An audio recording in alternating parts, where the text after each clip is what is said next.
lupa. Dia masih lari. Itu tim beliaunya makin besar.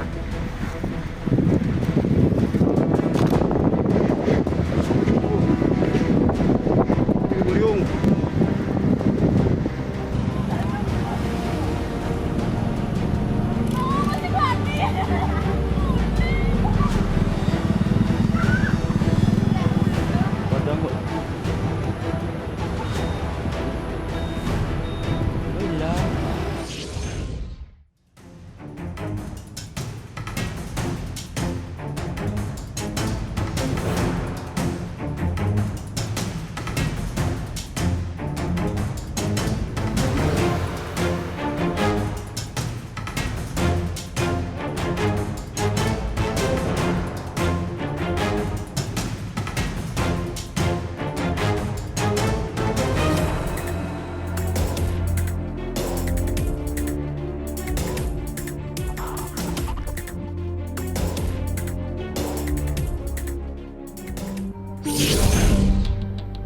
Polisi menetapkan Ayu Puspita, pemilik wedding organizer dan seorang pegawainya berinisial D sebagai tersangka dugaan penipuan dan penggelapan dana.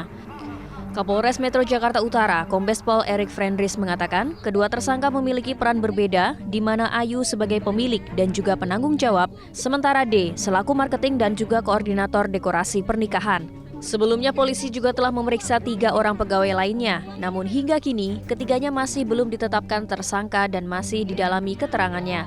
Hingga Selasa siang, pelapor kasus penipuan wedding organizer ini mencapai 87 orang.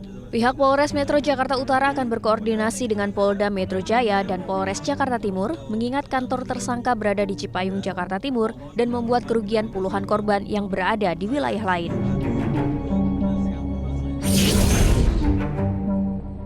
Bareskrim Mabes Polri berhasil mengungkap laboratorium gelap untuk pembuatan narkoba jenis liquid vape di Medan, Sumatera Utara. Para pelaku menjual cairan yang mengandung etamidate. Pabrik liquid vape yang mengandung narkoba ini terafiliasi dengan jaringan narkotika dari Malaysia. Kasus ini bermula ketika Bareskrim Polri menerima laporan adanya pengiriman cairan zat etamidate yang datang dari luar negeri. MF sebagai pemilik paket telah ditetapkan sebagai tersangka. Polisi menemukan ribuan cartridge pouch dan bahan-bahan pembuatan liquid vape narkoba di rumah tersangka. Total barang bukti senilai 17 miliar rupiah.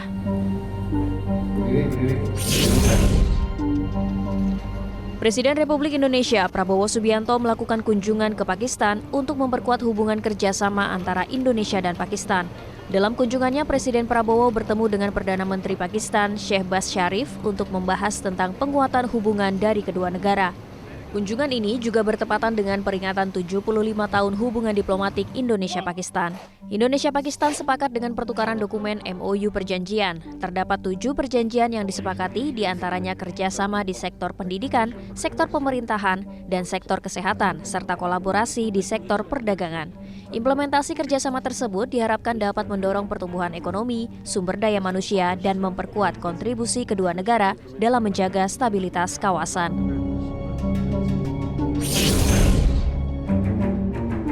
Gempa bumi berkekuatan magnitudo 7,5 terjadi di sekitar Samudra Pasifik, sekitar 80 km dari pantai Aomori di Pulau Honshu.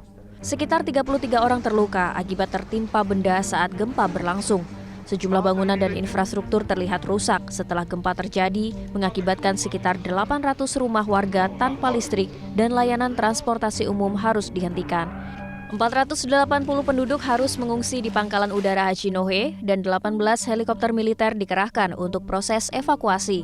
Asosiasi Media Jepang memberikan peringatan terhadap adanya gempa susulan beberapa hari mendatang dengan peningkatan gempa berkekuatan 8 magnitudo dan tsunami diperkirakan akan melanda wilayah timur Tokyo hingga Hokkaido.